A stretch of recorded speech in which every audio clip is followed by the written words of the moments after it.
අයිබෝන් දැන් අකාබනික රසායනය කියලා කියන්නේ අකාබනික රසායනය කියලා කියන්නේ අපේ උසස් පෙළ විෂය නිර්දේශයේ බොහොම වැදගත් ඒකකයක්. ඒකට හේතුව විභාග ප්‍රශ්නයක් අනිවාර්යයෙන්ම අකාබනික රසායනය හරහා ඔබට ලැබෙනවා. රචනා ප්‍රශ්නිකුත් ලැබෙනවා. සමහරවිට රචනා ප්‍රශ්නේ සමස්තයම අකාබනික රසායනය නොවෙන්නත් පුළුවන්. බොහෝ විට එක් කොටසක් ප්‍රතික්‍රියා නිරීක්ෂණ ඔයගොල්ලෝ ගන්න නිගමන ඔය ඔක්කොමත් එක්ක විශ්ලේෂණ ප්‍රශ්නයක් සහ ඒ තුළම තවත් ආකාරයක ගණනය කිරීමකුත් එක්ක තමයි එන්නේ. ඉතින් විභාගයේ ගත්තොත් ලකුණු 5ක් රචනා ප්‍රශ්නයට ලකුණු 7.5ක් ලැබෙනවා. එතනම එකතුව 12.5ක් බව 100ට ගන්න පුළුවන් ඔබට. ඒත් එක්ක MCQ පේපර් එක ගත්තොත් ඔබ දන්නවා එක ප්‍රශ්නයක් කියන්නේ එක ලකුණක්. එක ප්‍රශ්නයක් කියන්නේ එක ලකුණක් බව ඔබ දන්නවා. සාමාන්‍යයෙන් අපි මීට අවුරුදු 10ක් 15ක් ආපස්සට ගිහිල්ලා බැලුවත් 20ක් ආපස්සට ගිහිල්ලා බැලුවත් හැම රචනා ප්‍රශ්න පත්‍රයකම හරි MCQ ප්‍රශ්න මම හිතන්නේ 10ක් පමණ අකාබනික රසායන ලැබෙනවා. ඒකට ප්‍රශ්න 50න් විශේෂයෙන් 2011 සිට ක්‍රියාත්මක කරන විෂය නිර්දේශයේ MCQ 50යි නෝ තියෙන්නේ. ඒතර 50න් 10ක් ලැබෙනවා අකාබනික රසායන.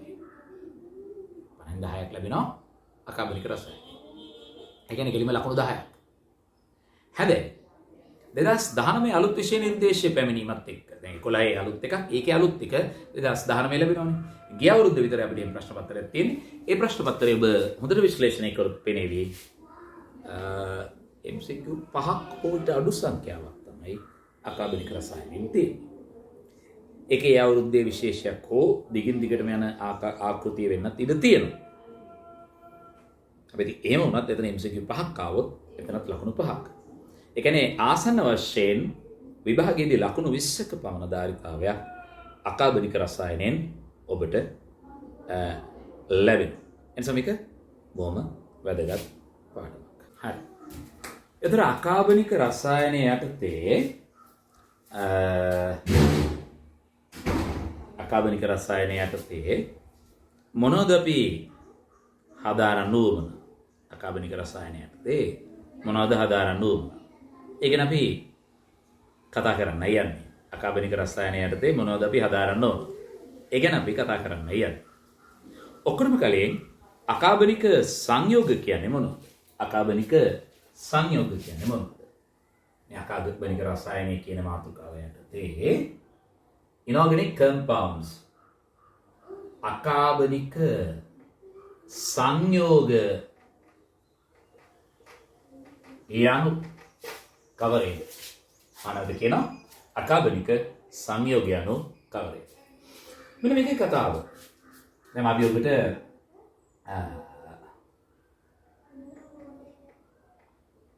inorganic compounds කියලා කියනවා. organic inorganic. හරි. එතකොට inorganic compounds කියලා කියන්නේ අකාබනික සංයෝග ලෙස හඳුන්වන්නේ පෘථුවියේ ජීවය හට ගැනීමට පෙර සිට පැවති සංයෝග රසායන ද්‍රව්‍ය අකාබනික සංයෝග. සමහර අයගේ වැරදි මතයක් තියෙනවා කාබන් තියෙන සංයෝග කාබනික සංයෝග අනිත්ව අකාබනික සංයෝග කියලා. මුළුමනින්ම මේ කතාව වැරදි. right. නැවත කියනවා කාබන් අඩංගු සංයෝග කාබනික සංයෝග ලෙසත් කාබන් රහිත සංයෝග අකාබනික සංයෝග ලෙසත් පොඩි දුර්මතයක් ළමුන් තුල තියෙනවා මම දැකලා තියෙනවා. ඒක වැරදි. හරි. මෙන්න මේ. දැන් CO2 ගත්තොත් විද්‍යාඥයෙක් කියන විදිහට පෘථිවිය තුළ ජීවය හටගන්න කලින් ඉඳන් තිබුණු කෙනෙක්. කාබන් මොනොක්සයිඩ් ගත්තත් එහෙමයි. ඒතර ඒගොල්ලෝ අපි සලකන්නේ අකාබනික විදිහට කාබන් තිබ්බට. දැන් හිතන්නකෝ සෝඩියම් බයිකාබනේට් එතක කැල්සියම් බයිකාබනේට්. ඒතර මෙන්න මේ වගේ පෘථිවිය තුළ ජීවය පටන් ගන්න කලින් ඉඳන් පෘථිවිය තුළ ජීවය පටන් ගන්න කලින් ඉඳන් කාබන් අඩංගු සංයෝග තිබ්බයි කියලා ඒගොල්ලෝ කියනවා. මම හිතන්නේ මේ කාලේ උන් අයද දන්නේ නැහැ කියන්නේ. හරි. මොකයි ක්‍රමවේදයකට ඒක කියන්නේ ගැන හිතන්නේ නැහැ මම විහිළුවක් කරේ. කෙසේ හෝ හරි. එතකොට මෙන්න මේ සංයෝග කාබනික නොව කාබන් තිබ්බට අකාබනික නොව ඉනෝගනික් කියන ගණයට වැටෙනවා. හරි. අපි ඉක්මනින්ම මාතෘකාවක් දාගන්න අකාබනික රසායනික කියලා. ඊළඟට අකාබනික සංයෝග යනු කියලා ශනිකව මාතෘකාව දාගන්න. ඔයගලන්ට පුළුවන් අකාබනික සංයෝග සඳහා වන කෙටි සටහනක් බොහොම කෙටි කාලයකින් ලියන්න. මොනවද ලියන්නේ? අකාබනික සංයෝග යනු පෘථිවිය තුළ ජීවය හට ගැනීමට පෙර සිට පැවති අකාබනික සංයෝග යනු පෘථිවිය තුළ ජීවය හට ගැනීමට පෙර සිට පැවති සංයෝග වේ. කාබන් පැවතීම හෝ නොපැවතීම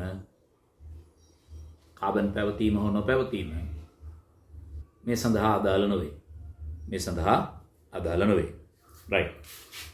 උදාහරණ කියලා මෙන්න මේ අය අකාබනිකයි කියලා ශනිකව විනාඩියකට වඩා අඩු කාලෙකින් ලියමු. දැන් අපිට සිද්ධ වෙනවා මේ එකකේ යටතේ ටිකක් ඉදිරියට කතා කරන්න.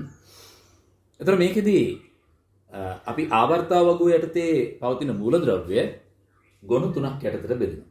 මොනවද ඒ ගොනු තුන? අපි ඒක බලමු. මේ බලන්න. අපිට මේක කඩා ගන්න පුළුවන් S ගොනුව, P ගොනුව සහ D ගොනුව. right. ඔබ දන්නවා S ගුණය යටතේ මොන වගේ අය ගැනද කතා කරන්නේ, P ගුණය යටතේ, D ගුණය යටතේ මොන වගේ අයද කතා කරන්නේ කියලා දල හෝ අවබෝධයක් ඔබට තියෙන්න ඕන. දැන් S ගුණය කියලා කියන්නේ ආවර්තාව වගේ පළවෙනි සහ දෙවෙනි කාණ්ඩය. එතකොට P ගුණයට වැටෙන්නේ 13 වෙනි කාණ්ඩයේ සිට 18 වෙනි කාණ්ඩය දක්වා සියල්ල P ගුණයට වැටෙනවා.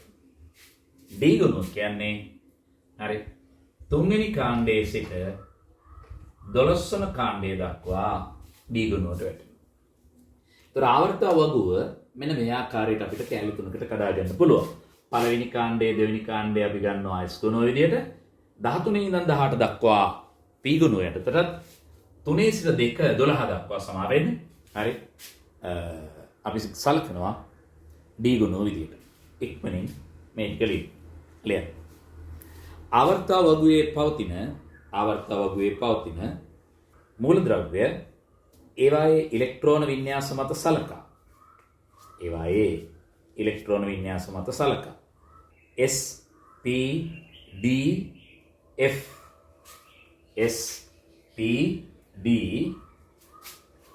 F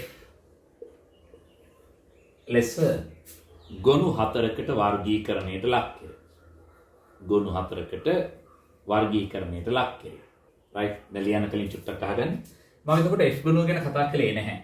එයයි F ගොනුව අපි නිකන් අර මාතෘකාවක් විදිහට දාගන්නවා පමණයි. ඔය පිළිබඳව අධ්‍යයනයක් අපි කිසිසේත් කරන්නේ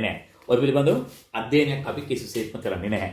ඒ නිසා අපිට F ගොනුව ගැන නිකන් ඔහි දාගන්නවා විතරයි. ඒකත් එක්ක කතා කරන්න තරම් දෙයක් නැහැ. right. එතකොට දැන් අපි යනවා මේකේ ඊළඟ භාවිතයට. ලියන්න මේ විදිහට. හරි. මෙන්න මේ ටික දාගන්න. F අවශ්‍ය නැහැ. ඔය විදිහට දාගන්න.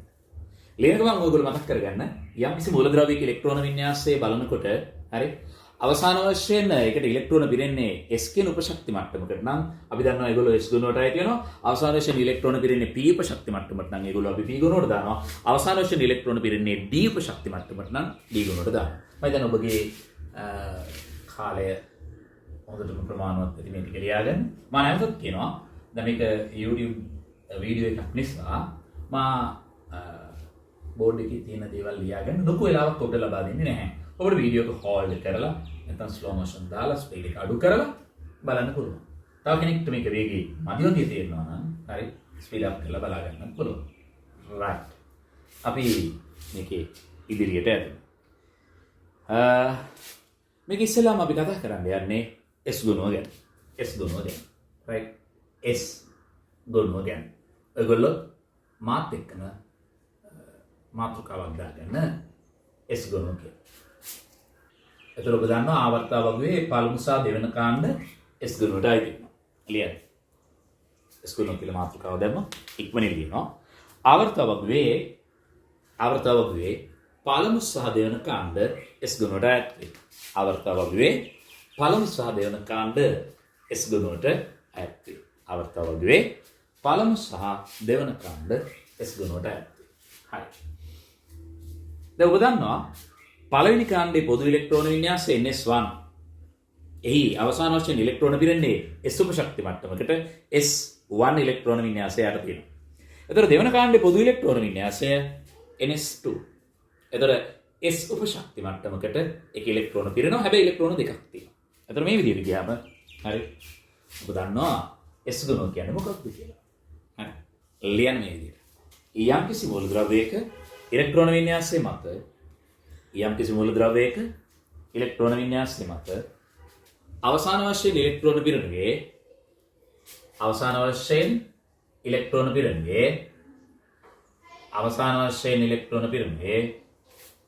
අවසාන වශයෙන් ඉලෙක්ට්‍රෝන පිරෙනුයේ S උපශක්ති මට්ටමට නම් එම මූල ද්‍රව්‍ය S ගුණයට ඈත් වේ. අගලම් පළමු කාණ්ඩය කවුද? මාත් එක්කම ලියාගත්තර කමක් නෑ. මේකට ලොකුවට ගාලා ගන්න ඕනේ නෑනේ. පළවෙනි කාණ්ඩේ කියලා දාගත්ත මාත් එක්කම ලියනවා. Lithium, sodium, potassium, රුබීඩියම්, සීසියම්, ෆ්‍රැන්සියම්. ඔන්න පළවෙනි කාණ්ඩය. ඊළඟට මෙයාට පොදුවේ කියනවා අපි හරි ක්ෂාර ලෝහ කියලා. මේගොල්ලන්ට අපි පොදුවේ කියනවා ක්ෂාර ලෝහ. ඇල්කලයි මෙටල්ස් කියලා ඉංග්‍රීසියෙන් කියනවා. එතකොට ඒත් එක්ක මම යනවා දෙවන කාණ්ඩයට. ඔබට මාත් එක්ක මේක ලියා ගන්න පුළුවන්. හරි.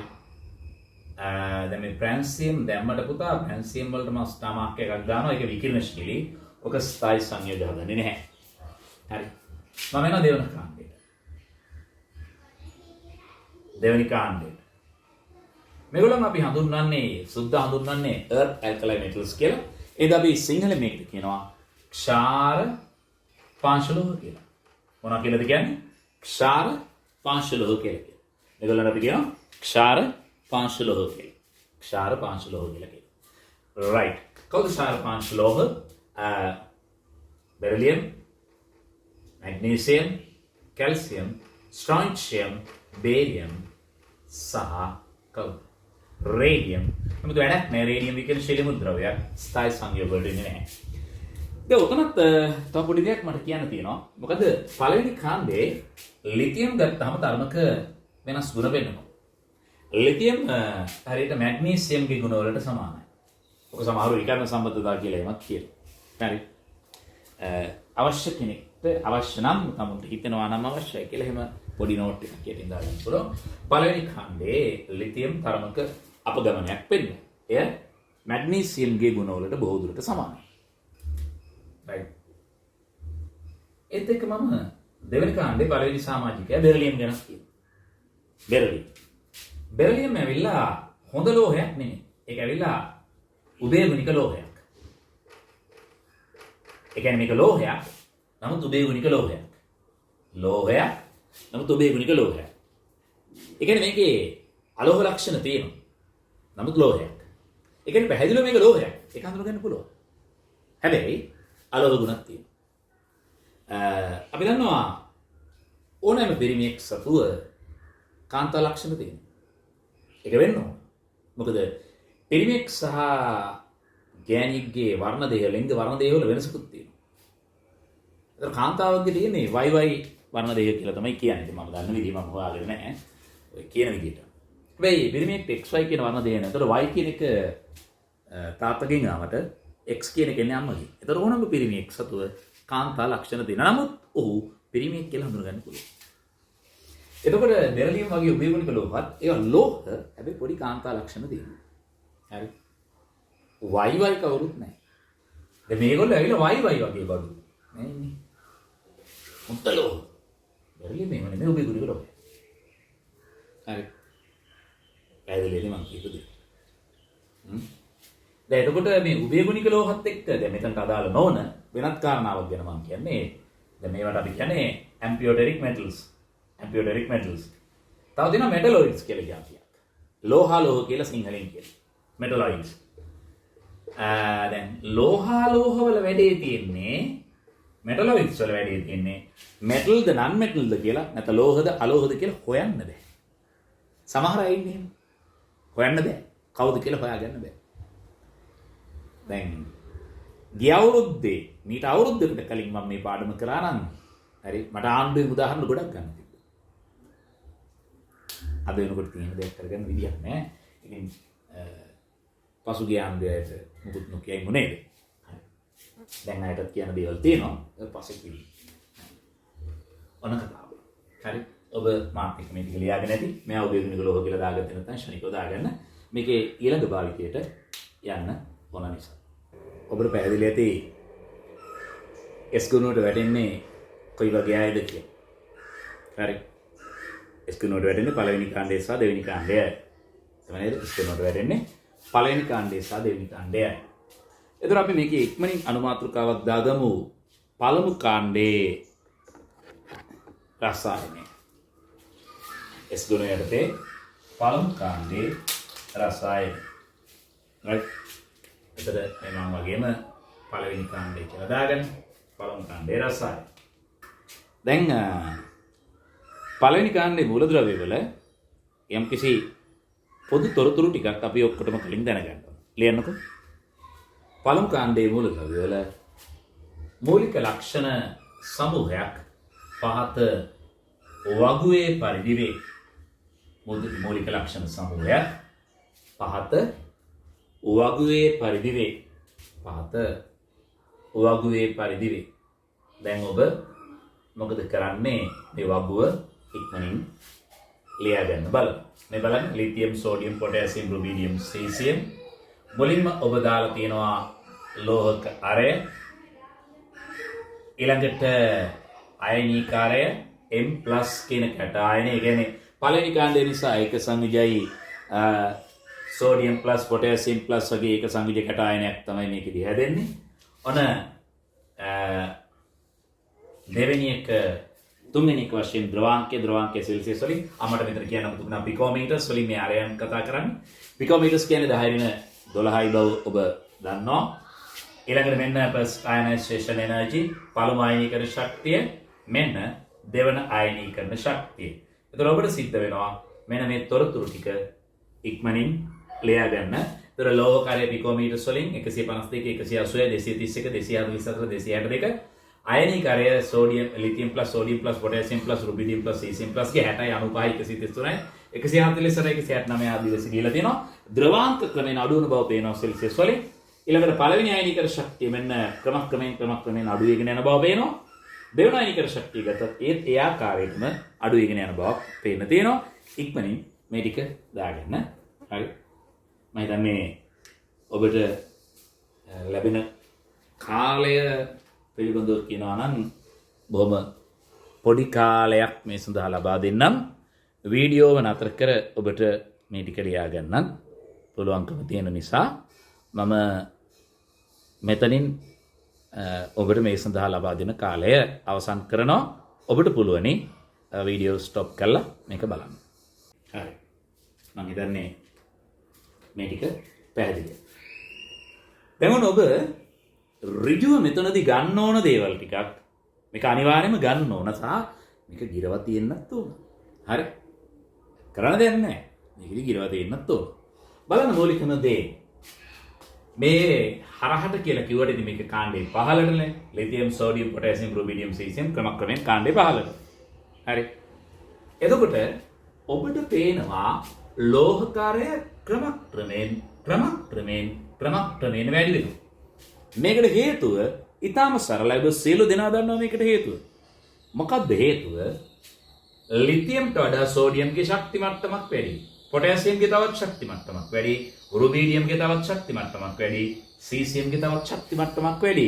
ඒතර කාණ්ඩේ පහළට යද්දී ලෝහකාරය මේ කතා කරන්නේ පරමාණුකාරයමයි වැඩි වෙනවා. මොකක්ද හේතුව?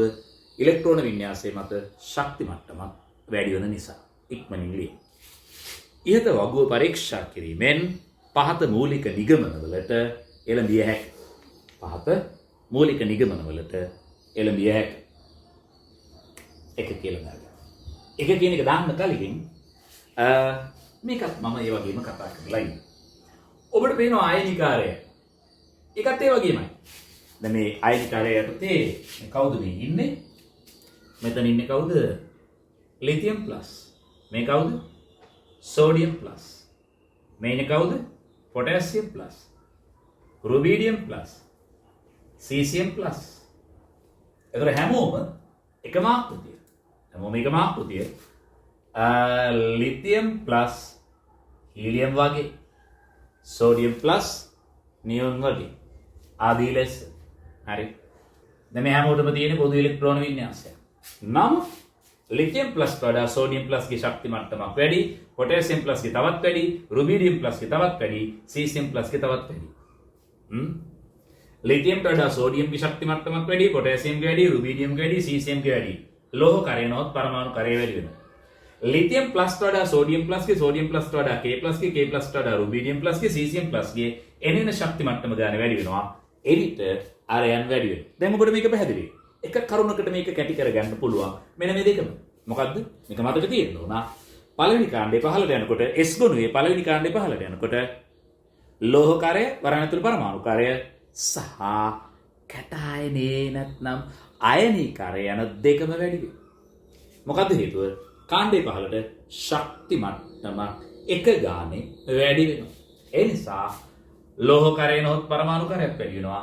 කැටායනික අරයත් වැඩි වෙනවා. අපි ඉක්මනින් මේ කියන කාරණාව ලියන්න. ලියන්න පළවෙනි කරුණ.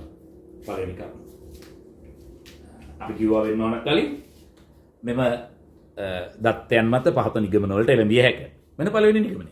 ලියන්න. S ගුණයේ පළමු කාණ්ඩයේ පහළට යන විට ලෝහකාරය වරණතුලේ පරමාණුකාරය සහ ලෝහ කැටායනේ අරය වරණතුලේ අයනිකාරය ආයි කියනවා S ගුණයේ පළමු කාණ්ඩයේ පහළට යන විට ලෝහකාරය වරණතුලේ පරමාණුකාරය ඒ දෙකම හරි මෙන්ම නැත්නම් සහ හරි ලෝහ කැටායනාරය නොහොත් අයනිකාරය ක්‍රමයෙන් වැඩි වේ. ඔබ වරහන් ඇතුලේ මේකට හේතුව දාගන්න. මොකක්ද හේතුව? කාණ්ඩේ පහළට යන විට ශක්ති මට්ටමක් ක්‍රමයෙන් වැඩි වීම. කාණ්ඩේ පහළට යන විට ශක්ති මට්ටමක් ක්‍රමයෙන් වැඩි වීම. අනේ දේ වැඩි. right. අපි එන්න ඕන මේකේ දෙවන නිගමනයට. මට බෝඩ් එකේ ඉඳ වමනා කරන නිසා මම මේ උඩ කොටස මකලා දානවා. ඔබට පේනවා කාණ්ඩේ පහළට දැන් ඔයගොල්ලෝ ගාව ලියාගත්ත ටික තියෙනවානේ. කාණ්ඩේ පහළට ද්‍රවාංකය එන්න අඩු වෙමින් යනවා. මෙල්ටිං පොයින්ට් ක්‍රමයෙන් අඩු වෙමින් යනවා. ද්‍රවාංකය ඝනය ද්‍රවයක් බවට පරිවර්තනය වන උෂ්ණත්වය ක්‍රමයෙන් අඩු වෙමින් යනවා. මේ බලන්න 29ට ඇවිල්ලා ලංකාව වගේ නම් මේක ද්‍රවයක්. ඝනයක් නෙමෙයි. ඒ වුණාට අපි සලකන්නේ නැහැ ළමයි. හරි. සීසියම් කාමරුෂ්ණත්වයේදී ද්‍රවයක් කියලා. ඉන්දියාවේ නම් සලකනවා ලංකාවේ සලකන්නේ නැහැ. මොකද ලංකාවේ කාමරුෂ්ණත්වය සෙල්සියස් අංශක 25යි. දැන් මේවා ලියන්න යන්න එපා. හරි. ඔබ ඔළුවේ කියන්නේ. හරි. කාමරුෂ්ණත්වය සෙල්සියස් 25ක් ලෙසයි සලකන්නේ. ඔන්න කතන්දරේ. ඒකත් හරි. ඉතින් එතකොට අපි මේක ඉදිරියට ඇදමු. right. දැන් ඔබට පේනවා ද්‍රවාංක ක්‍රමයෙන් අඩු වෙනවා. right. ඉස්සෙල්ලා එක ලියාගෙන ඉමුකෝ. ඊට පස්සේ බලමු මේක. ලියන්න. S ගුණයේ පළමු කාණ්ඩයේ පහළට ද්‍රවාංකය ක්‍රමයෙන් අඩු වෙනවා. S ගුණයේ පළමු කාණ්ඩයේ පහළට ද්‍රවාංකය ක්‍රමයෙන් අඩු වෙනවා. ද්‍රවාංකය ක්‍රමෙන් අඩු වෙනවා. right. මොකද්ද මේකට හේතුව? මේ බලන්න. දැන් ලිතියම් ප්ලස් ගේ අරයට වඩා සෝඩියම් ප්ලස් ගේ අරය ලොකුයි. ඔබ ඒක දැක්කා කලින් මම දැන් මකලා තියෙනවා. පොටෑසියම් ප්ලස් ගේ ඊටත් වඩා අරය ලොකුයි. දැන් මේවා ලෝහ, මේ ලෝහ වල තියෙන ලෝහක බන්ධන ආකෘතිය. ඉලෙක්ට්‍රෝන සයුරක් තුල මේ ලෝහ කැටයන ගිලිලා ඉන්නවා. ඒතර ලිතියම් මවුලයකින් පරමාණු මවුලයක් තියෙනවා කියලා ගත්තොත් ඉලෙක්ට්‍රෝන මවුලයේ ලෝහක බන්ධනයට සැපෙන්නේ. සෝඩියම් මවුලයකිනුත් එහෙමයි. පොටෑසියම් මවුලයකිනුත් එහෙමයි. රුබිඩියමේදී තවත් කැටයන ලොකු වෙනවා ඉලෙක්ට්‍රෝන මවුල ගන්න එකයි. ඒතර ලෝහක බන්ධන ආකෘතියේ ඒ මොකද්ද? ලෝහක බන්ධන ආකෘතිය. ලෝහ කැටයන ඉලෙක්ට්‍රෝන ජලාශයක ගිලිලා ඉන්නවා. හරි. එතකොට ලිතියම් පරමාණු මවුලයක් යනු ලිතියම් පරමාණු ඇවගෑඩ්‍රෝ සංඛ්‍යාව. ඒ සියල්ල ලිතියම් ප්ලස් වෙනවා ඉලෙක්ට්‍රෝන ඇවගෑඩ්‍රෝ සංඛ්‍යාව.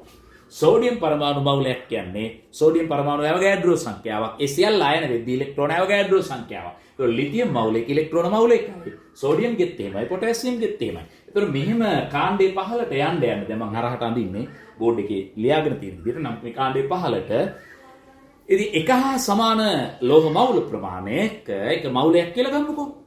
ඉලෙක්ට්‍රෝන සයුර ඉලෙක්ට්‍රෝන ගාන එකමයි. වෙනසක් නැහැ. එකමයි. එකම ප්‍රමාණයක්. එකම ප්‍රමාණයක්. ඉලෙක්ට්‍රෝන මවුල ප්‍රමාණය එකම ප්‍රමාණයක්. ඉලෙක්ට්‍රෝන ප්‍රමාණය එකම ප්‍රමාණයක්. ඉලෙක්ට්‍රෝන ප්‍රමාණය එකම ප්‍රමාණයක්. හරි. හැබැයි ලෝහ කැටයනේ එන ලොකු වෙනවා. ඒ වගේම මේගොල්ලන්ගේ පරමාණු ස්කන්ධයත් වැඩි වෙනවා. ඒතර අර ඉලෙක්ට්‍රෝන සයුර එකම විදිහ නමුත් ඉලෙක්ට්‍රෝන සයුර එකම විදිය වුණාට ඒ ඉලෙක්ට්‍රෝන සයුරට අල්ලගන්න ඉන්න කැටයන එන්න ලොකු වෙනවා. මේකේ ප්‍රතිඵලය විදිහට ලෝහක බන්ධන ප්‍රබලතාවය දුර්වල වෙනවා. ඒකේ ප්‍රතිඵලය ද්‍රවාංක තාපාංක අඩු වී යෑමයි. දවර පැහැදිලි ඇති කලින් මා විස්තර කරපු ආකාරයට ඇයි කාණ්ඩේ පහළට යද්දී ද්‍රවාංක තාපාංක අඩු වෙන්නේ කියලා. right. ඒකට හේතුව නැවතත් කියනවා නම් මෙන්න මේ ආකාරයට කාණ්ඩේ පහළට ලෝහ කැටයන වල අරය ඉහළ යනවා. එවිට ලෝහක බන්ධන ප්‍රබලතාවය දුර්වල වෙනවා. අපි ශනිකව ලියාගමු. ලෝහ තුල ඇත්තේ ලෝහක බන්ධන ආකෘතියකි. ලෝහක බන්ධන ආකෘතියකි. කාණ්ඩේ පහළට යන විට ලෝහක අරය ඉහළ යයි. කාණ්ඩේ පහළට යන විට ලෝහක අරය ඉහළ යයි. කෙසේ නමුත් පළමු කාණ්ඩේ ලෝහවල ලෝහ පරමාණුවකින් ලෝහක බන්ධනයට ලැබෙනුයේ එක් ඉලෙක්ට්‍රෝනයක් පමණි. ලෝහ පරමාණුවකින් ලෝහක බන්ධන ජාලයට ලැබෙනුයේ එක් ඉලෙක්ට්‍රෝනයක් පමණි. නමුත් කාණ්ඩේ පහළට කැටයන වල අරය ඉහළ යන බැවින් කාණ්ඩේ පහළට කැටයන වල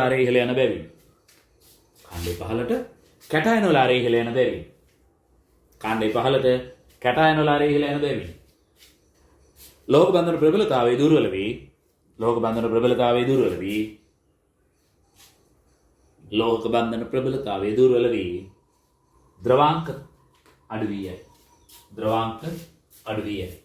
ද්‍රවාංක අඩු වී යයි. ඔබට අවශ්‍ය නම් මේ විදිහට තව නේද? මම ඉදිරියට යන බව දාගන්න පුළුවන්. ශනික වැඩක්. ඒතර කාණ්ඩේ පහළට ද්‍රවාංක තාපාංක අඩු වෙනවා. ඉක්මනින් ඔබ ලියාගන්න. මේ වගේ නැති තව අතිරේක කරුණක් මට මෙතන කියන්න තියෙනවා. මේක තවත් එක්ක. හරි. මේ අහන්නකෝ දැන් මෙටල්ස් ගත්තාම අපි ඒක සොෆ්ට් කියලා ගන්න නැහැ නේ, මෘදුයි කියලා ගන්නේ නැහැනේ. ඒ වුණාට පළවෙනි කාණ්ඩේ ලෝහ සියල්ල සොෆ්ට් මෙටල්ස්. දැන් ඔබ දැකලා තියෙනවා සෝඩියම් කෑල්ල අපිට පුළුවන් මෙහෙම මේ සෙට් උඩ තියලා සර්ජිකල් බ්ලේඩ් එකකින් කපන්න. පොටෑසියම්, රුබිඩියම්, සීසියම් වෙනකොට මේක තව ලේසි වෙනවා.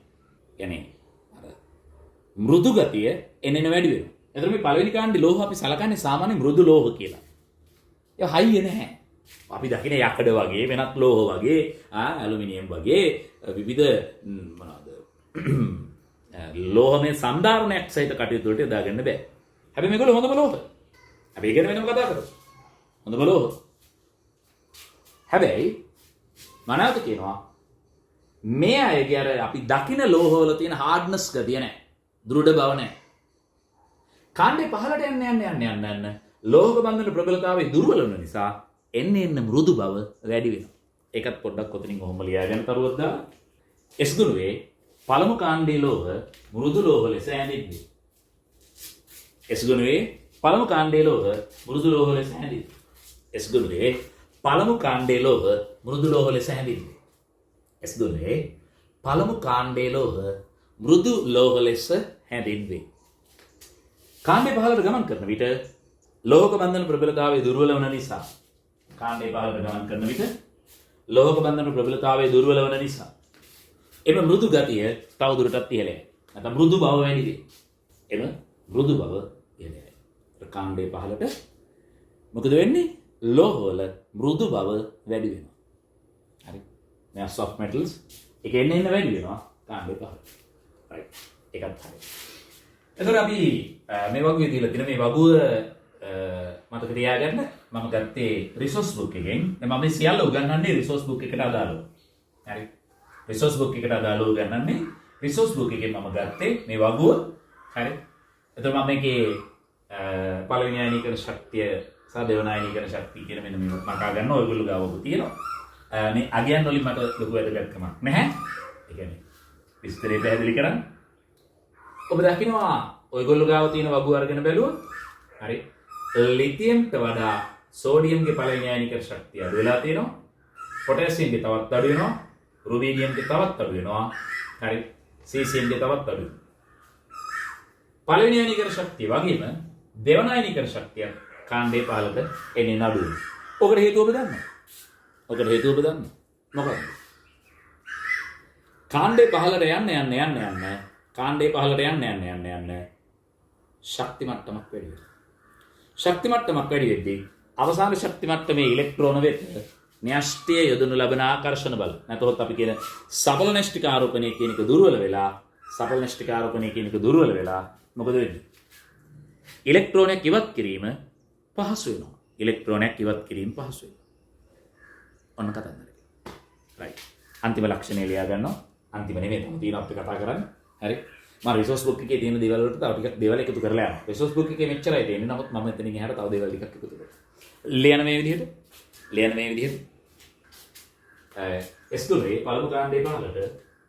S ගුණයේ පළමු කාණ්ඩේ පහළට අයනීකරණ ශක්තියින් ක්‍රමයෙන් අඩු වේ. අයනීකරණ ශක්තියින් ක්‍රමයෙන් අඩු වේ. මොකද ඒ ලේනොයික් කාණ්ඩේ පහළට මූලද්‍රව්‍ය වල ශක්ති මට්ටම බැගින් වැඩි වෙන බව නිසා කාණ්ඩේ පහළට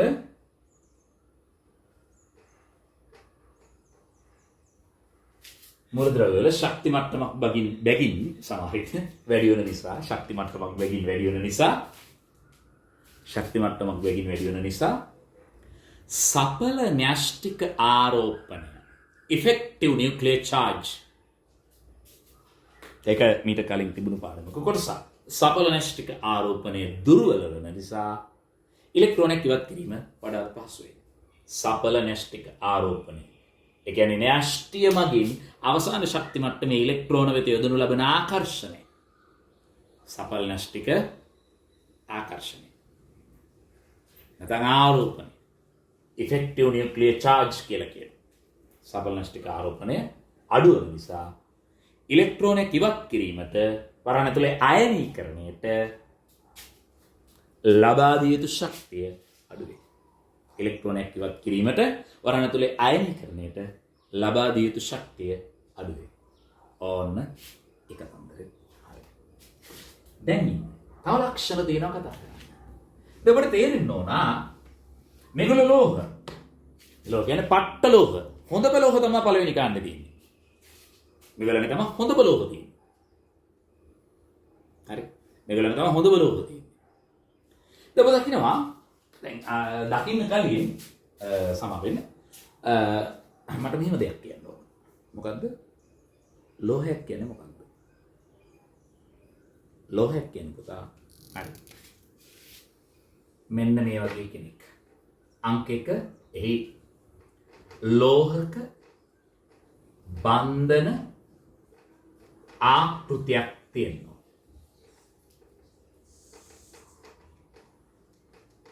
ඔබ ලෝහයක් කියන කුමක්ද කියලා මෙන්න මේ වගේ තරු දාලා අවශ්‍ය දේවල් දාලා ලෝහයක් කියන්නේ මාත් එක්කම දාගන්න. පළවෙනි අවශ්‍යතාවය ලෝහයක තියෙන්න ඕන ලෝහක බන්ධන ආකෘතියක්. ලෝහක බන්ධන ආකෘතියක්. ලෝහයක් යනු දාගත්තා. ලෝහක බන්ධන ආකෘතියක් පැවතීම අත්‍යවශ්‍ය කාරණයක්. දෙවෙනි දේ. හරි. පහළ ධන ඔක්සිකරණාංක පෙන්වීම.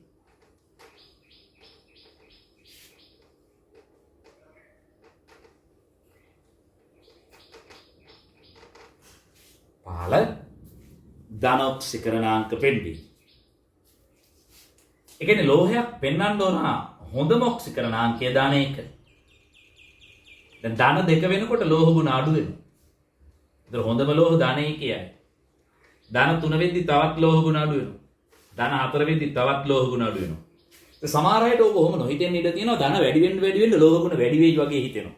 ඒක වැරදි. නැවත කියන එක වැරදි. මොකද වැරදි? ධන වැඩි වෙන්න මොනෝ ධන වැඩි වෙන්නද? ඔක්සිකරණාංකයේ ධන ගතිය වැඩි වෙන්න ඔක්සිකරණාංකයේ ධන ගතිය වැඩි වෙන්න හරි ඔක්සිකරණාංක ධන ගතිය වැඩි වෙන්න ඒකේ ලෝහ ගුණ නෙමෙයි වැඩි වෙන්නේ අලෝහ ගුණ හරි ලෝහයක් වෙන්න නම් ලෝහක බන්ධන ආකෘතියක් තියෙන්න ඕන පහළ ධන ඔක්සිකරණාංක පෙන්වන්න ඕන හරි මේ දෙක මූලිකයි මීට අමතරව ඔය ටංගාන ටිංගාන බිම ඇතරුණාම ඊළඟට තන්නේ ආහන්නේ ගුණ තලන්න පුළුවන් අදින්න පුළුවන් නමන්න පුළුවන් මේ වගේ විවිධ ගුණ ටිකක් තියෙනවා ඊළඟ විද්‍යුත් සන්නායක වෙන්න ඕන තාප සන්නායක වෙන්න ඕන හරි ඔය කියන කාරණා ටික තියෙනවා කපපුවාම පෘෂ්ඨය දිලිසෙන වගේ විවිධ ලක්ෂණ ටිකක් තියෙනවා හරි දෙයක මම මෙතනට ගාව ගන්නේ නැහැ ඒක ලෝහ ගැන වෙනම කතා කරනවා කතා කරන්න ඕන දෙයක් නමුත් මම කිව්වා කියන්නේ මම මෙතන ලියවන්න යන්නේ නැහැ රයිට් ඔබ අවශ්‍ය නම් වීඩියෝ එක නැවත ප්ලේ කරලා අවශ්‍ය දෙයක් ලියා ගන්න පුළුවන්. රයිට්. මම අවශ්‍ය දේ කිව්වා. නෝට් එකට මම මේක දෙන්න යන්නේ නැහැ. මොකද මම මේක නෝ කරනවා. රයිට්. ඒතර ලෝහයක් වෙන නම් මූලික අවශ්‍යතා දෙක ප්‍රධානවම තියෙන ලෝහක බන්ධන ආකෘතියක් තියෙන්න ඕන. පහළ ධන ඔක්සිකරණාංක පෙන්වන්න. රයිට්. ඒතර එමනම් හොඳම ලෝහ පළවෙනි කාණ්ඩයයි. ඒත් එක්ක තව බොහොම වැදගත් දෙයක් මට කියන්න තියෙනවා. කාණ්ඩේ පහළට යන්න ධනයක ඔක්සිකරණාංකයේ පෙන්වීම නොහොත් ඉලෙක්ට්‍රෝනයක් ඉවත් කිරීම ලේසි වෙනවා. ඇයි? කලින් කියපු සඵල නෙෂ්ටික ආරෝපණය අඩු වෙන නිසා. ඒ නිසා ඉලෙක්ට්‍රෝනයක් ඉවත් කිරීම ලේසි වෙනවා. අයනීකරණය අඩු වෙනවා කියන්නේ ප්‍රතික්‍රියාශීලීත්වය වැඩි වෙනවා කියන කාරණා. ලියන්නේ කාරණා. කාණ්ඩේ පහළට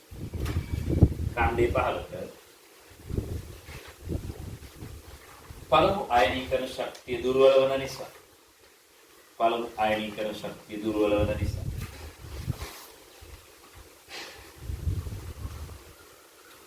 ඉලෙක්ට්‍රෝන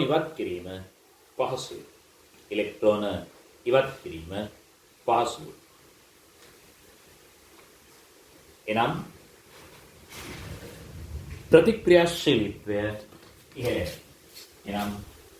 ප්‍රතික්‍රියාශීලීත්වය ඉහළ. ඒ කියන්නේ ලිතියම්ට වඩා සෝඩියම් හොඳ ප්‍රතික්‍රියාශීලී ලෝහයක්. සෝඩියම්ට වඩා පොටෑසියම් හොඳයි. පොටෑසියම්ට වඩා රුබීඩියම් හොඳයි. ආදී ලෙස. ඒතර කාණ්ඩේ පහළට යන්න ප්‍රතික්‍රියාශීලීත්වය වැඩි වෙනවා. කාණ්ඩේ පහළට යන්න ප්‍රතික්‍රියාශීලීත්වය වැඩි වෙනවා. රයිට්. ඊළඟ වැදගත් දේ අපි ඉක්මනින් ලියමු. මොනවාද? පළමු කාණ්ඩේ ලෝහ ඉතා හොඳ විද්‍යුත් සන්නායක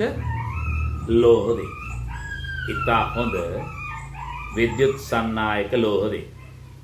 පළමු කාණ්ඩේ ලෝහ ඉතා හොඳ විද්‍යුත් සන්නායක ලෝහ වේ.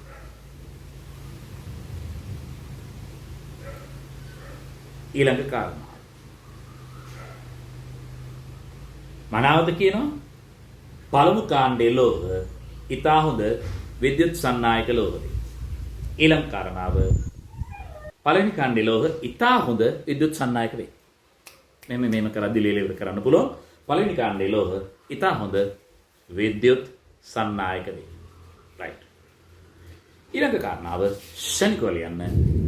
පළමු කාණ්ඩයේ ලෝහ ඉතා හොඳ තාප සන්නායක වේ. පළමු කාණ්ඩයේ ලෝහ ඉතා හොඳ තාප සන්නායක වේ. right. අවසාන වශයෙන් දැන් රිසෝස් බුක් එකේ සහ ටීචර්ස් ගයිඩ් එකේ නැති තව පොඩි දෙයක් කාණ්ඩයේ 15ට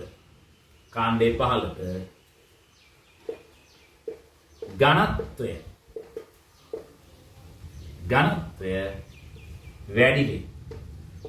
right. එකක් දාගන්න. S ගුණුවේ කාණ්ඩයේ 15ට ඝනත්වය වැඩි වේ. මම මේ මොහොතේ මේකට පිළිතුරක් නොදී ඇයි එහෙම වෙන්නේ කියලා. ඔබ මේකට හේතු හොයමු. මම පොඩි කතන්දරයක් නෙමෙයි නිකන් ඔයාලා දැනගන්න දෙයක් කියන්න. සෝඩියම් වතුර එපා වෙනවා. හැබැයි කාණ්ඩේ 15ට යන්න ඝනත්වය මොකද වෙන්නේ? ටිකක් වැඩි වෙනවා. සෝඩියම් පා වුණාට ඉතුරු හැමෝම පා වෙන්නේ නැහැ. සෝඩියම් පා වෙනවා කියලා ඔයගොල්ලෝ දකිනවා. සෝඩියම් කැලලක් වතුරට දාපුවම O level කාලේ දැකලා තියෙනවා. කාලා මේක මොකද වෙන්නේ? අර ජල භාජනයේ පුරාවට දුවනවා. ආවට පරිසරයේ පොඩි වැස්සක පෙරණින් කියනවා. ඒත් එක්ක පොඩි අකුණු ගන්න සද්දක් වෙනවා. ඔය ගණන් ගන්න එපා. හරි. right. එතන මම ඊළඟ වීඩියෝ එකේදී ඇයි මේ විදිහට ඝනත්වය වැඩි වෙන්නේ කියලා පැහැදිලි කරනවා. හරි. දැන් මම S ගුණුවේ right. ඉතින් අර කලින් කිව්වා වගේ අවසාන වශයෙන් මම නැවත පෙන්නනවා මෙතනදී S ගුණුවේ පළවෙනි කාණ්ඩේ 15ට යද්දී ඝනත්වය වැඩි වෙනවා. ඒයි කියලා මම අද උත්තරයක් දෙන්නේ නැහැ. ඊළඟ වීඩියෝ එකේදී උත්තරයක් දෙනවා. හරි. දැන් මේ වෙනකොට අපි S ගුණුවේ පළවෙනි කාණ්ඩය ගැන මෙන්න මේ ආකාරයට පොඩි දේවල් ටිකක් කතා කරා. හරි. ඔබට මතකද අපි තොරතුරු වගුවක් දුන්නා. ඒ වගුව ඔබ ලියාගත්තේ. ඒ වගුවේ තියෙන දත්ත කටපාඩම් කිරීමේ අවශ්‍යතාවයක් නැහැ. හැබැයි ඒකේ තියෙන විචලනය පිළිබඳව ඔබ අනිවාර්යයෙන්ම දැනුවත් වෙලා ඉන්න ඕන. හරි. එතකොට ඒකෙදී අපි ප්‍රධාන වශයෙන් කතා කළා S ගුණුවේ පළවෙනි කාණ්ඩේ 15ට යනකොට කොහොමද melting point එහෙම නැත්නම් ද්‍රවාංකයේ විචලනය වෙන්නේ. ඊළඟට කතා කරා first ionization energy, second ionization energy. ඒ කියන්නේ පළමු අයනීකරණ ශක්තිය, දෙවන අයනීකරණ ශක්තිය කොහොමද විචලනය වෙන්නේ කියලා. ඊළඟට අපි ඒකෙදි කතා කරා පරමාණුක අරය. පරමාණුක අරය කියන එකට ආදේශ කරගත්තී metallic radius එහෙම නැත්නම් ලෝහක අරය. ලෝහක අරය මොකද උනේ කාණ්ඩේ 15ට යද්දී. ඊළඟට කැටයන වල අරය මොකද උනේ කාණ්ඩේ 15ට යද්දී. ඔන්න ඔය කියන කාරණා ටික තමයි එතනදී මූලිකව කතා කරේ. නැවත ඒක සාරාංශගත කරලා කියනවා නම් මෙන්න මේ ආකාරයට කාණ්ඩේ 15ට පරමාණු කාර්යයත් අයනික කාර්යයත් කියන දෙකම වැඩි වෙනවා. මේකේ ප්‍රතිඵලයේ විදිහට හරි ලෝක බන්ධන ප්‍රබලතාවය දුර්වල වෙනවා. ඒකේ ප්‍රතිඵලයක් විදිහට ද්‍රවාංකය අඩු වෙලා යනවා. ඒ විතරක් නෙමේ කාණ්ඩේ 15ට යද්දී අයනීකරණ ශක්තියින් අඩු වෙලා යනවා. ඇයි එහෙම වෙන්නේ? කාණ්ඩේ 15ට යන්න. මොකද වෙන්නේ? ශක්ති මට්ටමක් වැඩි වෙනවා. ඒ කියන්නේ පරමාණු කාර්යය වැඩි වෙනවා. අර කලින් කතා කරපු පරමාණු කාර්යය, ලෝක කාර්යය, එහෙමත් නැත්නම් කැටයන වල ආරය වැඩි වෙන්නේ. හේතුවත් අර විදිහට ශක්ති මට්ටමක් වැඩි වීම. ශක්ති මට්ටමක් වැඩි වෙද්දී න්‍යෂ්ටිය මගින් අවසාන ශක්ති මට්ටමේ ඉලෙක්ට්‍රෝන යොදන ආකර්ෂණ බල, සඵල ආකර්ෂණ බල, එහෙම නැත්නම් සඵල න්‍යෂ්ටික ආරෝපණය කියන එක වැඩි වෙන්නේ නෑ, අඩු වෙනවා. අඩු වෙන්න අවසාන ශක්ති මට්ටමේ ඉලෙක්ට්‍රෝන ගලවන්න ලේසි වෙනවා. ඒ කියන්නේ අයනීකරණ ශක්තිය අඩු වෙනවා. අයනීකරණ ශක්තිය අඩු කියන්නේ ලේසියෙන් ඉලෙක්ට්‍රෝන ගැලවෙනවා. ලේසියෙන් ඉලෙක්ට්‍රෝන ගැලවෙනවා කියන්නේ ප්‍රතික්‍රියාශීලීත්වය වැඩි වෙනවා. ප්‍රතික්‍රියාශීලීත්වය වැඩි වෙනවා. එතකොට කාණ්ඩේ 15ට යද්දී එන්න ලෝහවල ප්‍රතික්‍රියාශීලීත්වය වැඩි වෙනවා. ඊළඟදී ලෝක බන්ධන ප්‍රබලතාවය දුර්වල වෙනවා කියන්නේ අනිවාර්යයෙන්ම කාණ්ඩේ 15ට යනකොට මේවා මම කලින් කිව්වා වගේම අර මෘදු ගතිය වැඩි වෙනවා. ඇයි මෘදු ගතිය වැඩි වෙන්නේ? ලෝක බන්ධන ප්‍රබලතාවය දුර්වල වෙන්නේ. ලෝක බන්ධන ප්‍රබලතාවය දුර්වල වෙද්දී මෘදු ගතිය වැඩි වෙනවා. මේවට අපි කියනවා මෘදු ලෝහ කියලා. ලේසියෙන් කපන්න එහෙම පුළුවන්. ඊළඟට මේගොල්ලෝ ඊට හොඳ විද්‍යුත් සන්නායක, ඊට හොඳ තාප සන්නායක, ඊට හොඳ විද්‍යුත් සන්නායක, ඊට හොඳ තාප සන්නායක. ඊළඟට ඒ කාණ්ඩේ පහළට යනකොට ප්‍රතික්‍රියාශීලීත්වය වැඩි වෙනවා.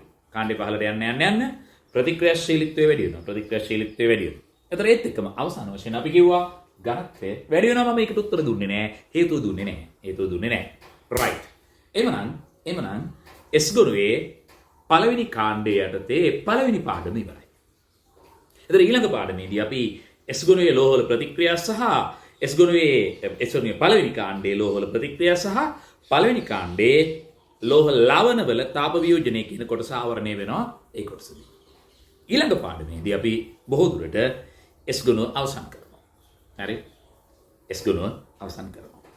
එතකොට මම මේක නැවත කියන්න ඕන මේ ඉගෙනගත්ත දේවල් වලට අදාළව හරි මූලික ප්‍රශ්න කිහිපයක් Facebook group එකේ මම දාලා තියෙනවා. අද ඔයගලන්ට රාත්‍රියේදී එක බලන්න පුළුවන්. ඒ ප්‍රශ්න වලට පිළිතුරු සපයලා මේ ඉගෙනගත් කොටස සහ ඊළඟට මම තව දිනක් හෝ දෙකක් ඇතුළත මේ අකාබනික රසායනයේ දෙවන වීඩියෝවක් දානවා. දෙවන වීඩියෝවක් දැම්මට පස්සේ ඒකත් ඔබ හොඳින් හදාරලා ඒකට අදාළ ප්‍රශ්න ටිකකුත් තියෙනවා. ඒ ප්‍රශ්න ටිකත් එක්ක හරි ඒ කියන්නේ පාඩම් දෙකක ප්‍රශ්නත් එක්ක අපි බොහෝ විට අඟහරුවාදා දින හරි රාත්‍රියේදී රාත්‍රී 12ට විතර තමයි ගන්න වෙන්නේ. මොකද අර නයිට් ටයිම් ඩේටාස් එක්ක මේක කරගෙන යන්න වෙන නිසා හරි මොකද වෙන්නේ අපිට Facebook live ඇවිල්ලා ඒ ප්‍රශ්න වලට උත්තර දෙන්න පුළුවන් පාඩම් දෙකකට පස්සේ. ඒතර මම දිගටම අකාබනික රසායනයේ පාඩම් කොටස් එකින් එක YouTube එකට එකතු කරගෙන යනවා. ඔයගොල්ලෝ ඒක ෆලෝ කරන්න. කළා ඒක හරහා දැන් ඔය YouTube එක යටින් ඔබට තියේවි Facebook group එකේ link එක. ඒකට යන්න. එතන ප්‍රශ්න තියෙනවා. හරි. ඒ ප්‍රශ්න ටික අරගෙන කරලා හරි ඔබ ඒ group එකට add වෙන්න. හරි ඒක request එකක් දාන්න. ඒක accept කරාට පස්සේ ඔබට පුළුවන් ඒක හරහා යන live එක ඇවිල්ලා බලන්න. පාඩම් දෙකකට වතාවක් ප්‍රශ්න සාකච්ඡා කරන්න මම live එක ඉනවා. ඒක අදාළ වෙලාව ගොඩක් වෙලාවට දැනුවත් කරන්නේ YouTube හරහා නොවේ. හරි Facebook live එක හරහා. sorry Facebook page එකක් නෙමෙයි group එක හරහා. Facebook page එක හරහා. එහෙනම් හරි. අදට මෙම ව්‍යායාම කොටස අවසන්.